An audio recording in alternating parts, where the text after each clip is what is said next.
जंगल में कालू कौआ अपनी पत्नी टुनटुनी और नालायक बेटे गोलू के साथ रहता था। गोलू अब बड़ा हो चुका था पर कोई काम धंधा नहीं करता था। वो ज्यादा पढ़ा लिखा भी नहीं था। इस बात को लेकर कालू कौआ बहुत ही परेशान रहता था।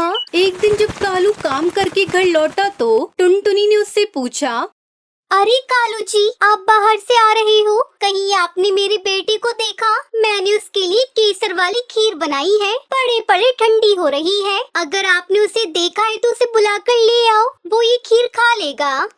अरे टुनटुनी, मुझे क्या पता तुम्हारा गोलू है। मैं तो काम करके थका हारा घर आया हूँ। वैसे तुम्हारा गोलू पड़ा होगा कहीं अपने यार दोस्तों के साथ। तुम तो ऐसे पूछ रही हो जैसे मैं उसकी रखवाली करने गया था। मैंने तुम्हें कितनी बार समझाया है कि उसे बोलो कुछ काम धंधा करे, लेकिन तुम हो कि मेरी एक नहीं सुनती।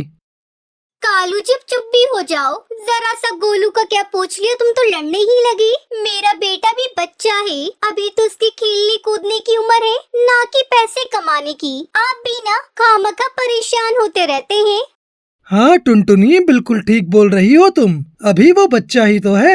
बबली कबूतरी के बेटे बंटी को देखो, वो भी तो तुम्हारे गोलू के उम्र का ही है। वो तो कई सालों से कमा रहा है। बस एक तुम्हारा निकम्मा बेटा है जो अभी भी अपने बाप के टुकड़ों पर पल रहा है। मैं कह रहा हूँ तुमसे, उसे समझा दो, वरना मुझसे बुरा कोई नहीं होगा। तभी गोलू चिड़ा घर आ जाता है। उसे देखकर कालू गुस्से में कहता है, लो टुनटुनी, आ गया तुम्हारा लाडला। खिलाओ उसे केसर वाली खीर। मैं तो चला काम करने। मम्मा, बहुत जोरों की भूख लगी है। क्या बनाया है आज खाने में? ये ले गोलू बेटा, आज मैंने तेरे लिए केसर वाली खीर बनाई है। तू इसे पेट भरकर खा ले और अपने पापा की बातों पर ध्यान मत दे। वो तो ऐसे ही बोलते रहते हैं। तू इसे खा। फिर गोलू चिड़ा मजे मजे से खीर खाने लगता है। उसी समय बबली कबूतरी टुनटुनी चिड़िया के घर आती है और उसे मिठाई देती है। क्या बात है बबली कबूतरी, किस बात की मिठाई लेकर आई हो तुम मेरे घर पर? अरे टुनटुनी बहन, मेरे बंटी की शादी तय हुई है। मेरी बहू बहुत ही पढ़ी लिखी और बैंक में नौकरी पर लगी हुई है। उसी खुशी में पूरे जंगल में मिठाई बांट रही हूँ मैं। लो तुम भी मुंह मीठा करो। ये सुनकर तो टुनटुनी के होश उड़ जाते हैं और वो मुंह बनाते हुए कहती है, अरे बबली कबूतरी, तुम्हारी तो लॉटरी निकल गई। तुम्हें तो सर्विस वाली बहू मिली है। और हाँ, तुम्हें पता है मैंने भी अपने गोलू के लिए रिश्ता देख रखा है। जैसे ही बात पक्की होगी, सबसे पहले मैं तुम्हें मिठाई खिलाऊंगी बबली बहन। अरे ये तो बहुत अच्छी बात है टुनटुनी बहन। बच्चों की शादी माँ बाप की जिंदगी में हो जाए, इससे बढ़कर क्या हो सकता है। अच्छा मैं चलती हूँ, मुझे और भी जगह मिठाई देनी है। ये बोलकर बबली कबूतरी वहाँ से चली जाती है। टुनटुनी चिड़िया बंटी की शादी की बात सुनकर सोच में पड़ जाती है। फिर शाम को जब कालू घर आता है तो उससे कहता है, अरे टुनटुनी, बहुत थक गया हूँ, तुम एक गिलास पानी दो, गला सूख रहा है। टुनटुनी चिड़िया पानी लाकर कालू को देती है। फिर चुपचाप अपने कमरे में चली जाती है। इसे क्या हुआ? आज तो इसने अपना मुंह खोला ही नहीं। जरूर कोई बात है, पता लगाना पड़ेगा। अरे टुनटुनी, क्या हुआ? तुम उदास क्यों हो? उदास हो मेरे दुश्मन? मैं तो आपसे नाराज हूँ। आप मेरी एक भी बात नहीं मानते। वो तो तुम रोज रहती हो, इसमें कोई नई बात कहाँ। अच्छा ये सब छोड़ो, टुनटुनी ये बताओ क्यों नाराज हो? सुनो जी, अपना गोलू इतना बड़ा हो गया है, तुम्हें उसकी कोई परवाह ही नहीं। मुझे अपने गोलू की शादी करानी है, वो भी जल्दी ही। तो ये बात है टुनटुनी, कौन देगा अपनी बेटी तुम्हारे निकम्मे बेटे को? चलो फिर भी देखता हूँ। कल सुबह अपने चाचा जी के पास जाऊंगा। बहुत पक्षियों की शादी चाचा जी ने करवाई है, अपने बेटे गोलू की शादी भी करवा देंगे। अच्छा कालू जी, मैं भी चलूंगी तुम्हारे साथ। मैं अपनी बेटी की बहू जांच परख कर लाऊंगी। फिर अगले दिन टुनटुनी चिड़िया और कालू कौआ अपने चाचा जी कड़कनाथ सेठ के पास जाते हैं और गोलू के रिश्ते के लिए कहते हैं, कालू बेटा, 2-3 रिश्ते मेरी नजर में है। एक रिश्ता तो पास में ही है। चलो मैं अभी लेकर चलता हूँ तुम्हें। फिर कड़कनाथ सेठ टुनटुनी और कालू को चिड़िया दिखाने के लिए लेकर जाता है। फिर टुनटुनी चिड़िया को देखकर उससे पूछती है, अरे बेटी, कितनी पढ़ी लिखी हो तुम? आंटी, मैंने 5वीं तक पढ़ाई की है। 5वीं तक? इससे अच्छा तो तुम पढ़ते ही नहीं बेटा। वो भी तुमने क्यों करी? हाँ आंटी, वो ही तो है। मैं तो पढ़ना ही नहीं चाहती थी, पर पिताजी ने मार मार कर मुझे 5वीं तक पढ़ाया। फिर पिताजी मर गए और मेरी पढ़ाई से छुट्टी हो गई। उसकी ऐसी बातें सुनकर तो टुनटुनी घबरा जाती है। चलिए चाचा जी, यहाँ से चलिए। मुझे ऐसी चिड़िया से अपने गोलू की शादी नहीं करवानी। मुझे तो पढ़ी लिखी सर्विस वाली बहू चाहिए। हाँ नहीं तो जैसे बबली के बेटे बंटी की आ रही है। ये सुनकर चाचा कड़कनाथ सेठ कालू से कहता है, अरे बेटा कालू, मैं तुम्हारे बेटे की शादी नहीं करवा सकता। मुझे माफ कर दो। तुम्हारा बेटा तो कुछ करता ही नहीं है और तुम्हारी पत्नी को सर्विस वाली बहू चाहिए। क्या बात है, बेटा भी तो सर्विस वाला होना चाहिए ना। ये सुनकर कालू शर्मिंदगी महसूस करता है और टुनटुनी को लेकर अपने घर के लिए निकल जाता है। रास्ते में नदी किनारे बैठा गोलू अपने आवारा दोस्तों के साथ मस्ती कर रहा था। देख लो टुनटुनी, आंखें खोल कर देख लो, क्या कर रहा है ये तुम्हारा लाडला बेटा। तुम तो ऐसे ही बोलते रहते हो जी। मेरा बेटा भी मौज मस्ती नहीं करेगा तो क्या बुढ़ापे में करेगा। समय बीतने लगा। टुनटुनी को गोलू के लिए कोई भी रिश्ता पसंद नहीं आता। वो हर रिश्ते को मना कर देती। अब गोलू के बाल भी सफेद होने शुरू हो गए। ये देखकर टुनटुनी बहुत परेशान होने लगी। टुनटुनी, देख लिया ना तुम्हारी छानबीन का नतीजा। जब गोलू की उम्र थी तब तो तुमने कई सुंदर सुंदर चिड़ियाओं को ठुकरा दिया। अब नतीजा तुम्हारे सामने है। हाय, अब क्या होगा मेरे गोलू का। बबली बहन के बेटे बंटी कबूतर की शादी को तो 5 साल हो गए हैं और मेरा गोलू अभी तक कुंवारा बैठा है। टुनटुनी ऐसे आंसू बहा रही थी। उसे अपने ऊपर पछतावा हो रहा था। उसने सर्विस वाली बहू के चक्कर में अपनी बेटे की शादी भी न होने दी। कालू जी, तुम एक बार फिर से चाचा जी से कहो ना, कैसी भी चिड़िया हो, काली हो, बिना पढ़ी लिखी हो, सब चलेगी मुझे। बस मेरे बेटे का घर बसा दो। फिर कुछ दिनों बाद कड़कनाथ सेठ एक काली चिड़िया का रिश्ता गोलू के लिए लेकर आता है। अब टुनटुनी चिड़िया बिना कमी निकाले उसकी शादी अपने बेटे गोलू से करवा देती है और खुशी खुशी रहने लगती है। दोस्तों, इस कहानी से हमें यही सीख मिलती है कि जितनी चादर उतने ही पैर पसारने चाहिए। अगर आपको ये कहानी पसंद आई हो तो इस वीडियो को लाइक और इस चैनल को सब्सक्राइब करना न भूलें।